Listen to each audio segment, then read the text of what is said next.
Hello வணக்கம் மக்களே. இப்போ வந்து பார்த்திங்கன்னா என்னம்மா இது ஒரு பாமா எண்ணத்தையே போட்டு விட்ருக்கேன் என்னன்னு பார்ப்பீங்க. இது கொஞ்சம் சத்தமாக கேட்கும். ஏன்னா ஒரு கம்பெனியில் வேலைக்கு சேர்ந்துருக்கேன், மிஷின் ஓடிக்கிட்டு இருக்குது.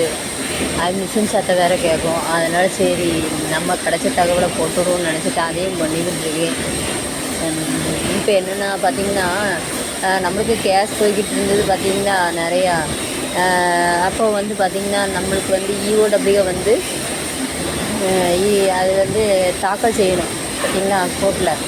நாங்கள் வந்து எல்லாத்தையும் செக் பண்ணிட்டோம், இந்த இது இவ்வளோ இருக்குது, இவ்வளோ இது கொடுத்துட்டேன் அப்படின்ட்டு ஒரு கணக்கு ஒப்படைக்கணும்ல. அந்த இதை வந்து இன்னும் வந்து இஓடபிள்யூ வந்து சப்மிட் பண்ணலை.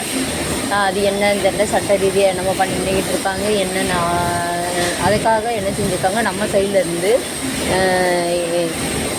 மறுபடியும் எங்கள் கம்பெனியை ரன் பண்ணணும் அப்படின்ட்டு ஒரு மறுபடியும் போட்டிருக்காங்க. இந்த இதில் பார்த்திங்கன்னா உங்களுக்கு வந்து நம்ம இதில் உங்களுக்கு நல்லா தெரியும். நம்ம அப்ளை பண்ணது பார்த்திங்கன்னா 24/6/2022 சரிங்களா.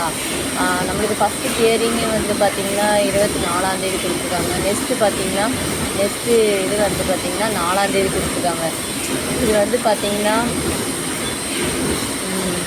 இப்போ அடுத்து நம்மளை கொடுக்க போகிறது பார்த்திங்கன்னா 2ஆந்தேதி சரிங்களா. 2ஆந்தேதி இன்றைக்கி கேஸ் நடந்தது. இப்போ இந்த கேஸில் வந்து நெக்ஸ்ட்டு நம்மளுக்கு கொடுத்துருக்க போது பார்த்திங்கன்னா 4ஆந்தேதி நம்மளுக்கு வந்து நெக்ஸ்ட்டு ஹியரிங் டேட் வந்து 4ஆந்தேதியாக கொடுத்துருக்காங்க. ஸோ 24ஆந்தேதி போட்டது வந்து 26ஆந்தேதிக்கு ஒத்தி வச்சாங்க. அப்புறம் 26ஆந்தேதிக்கு போட்ட கேஸ் வந்து 2ஆந்தேதி போச்சு.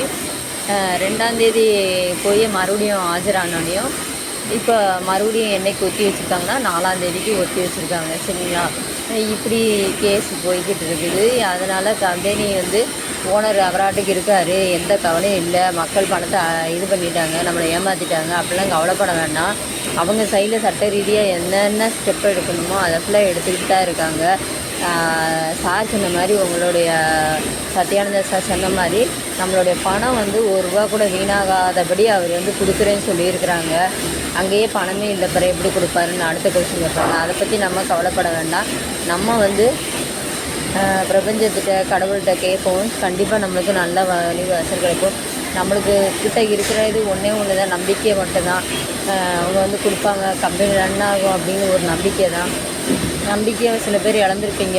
இருந்தாலும் நம்பிக்கையோடு ப்ரேயர் பண்ணுங்கள். நிச்சயமாக உங்களுக்கு நம்மளுக்கு வந்து கூடிய சீக்கிரத்தில் வெற்றி கிடைக்கும். இந்த தோல்வியெல்லாம் நிரந்தரம் இல்லை, கண்டிப்பாக ஒரு நாள் முடிவுக்கு வெற்றி கிடைக்கும் சரிங்களா. அது நம்மளுக்கு வாழ்க்கை வந்து சிறப்பாக இருக்கும். சரி, நன்றி, வணக்கம், பை பாய்.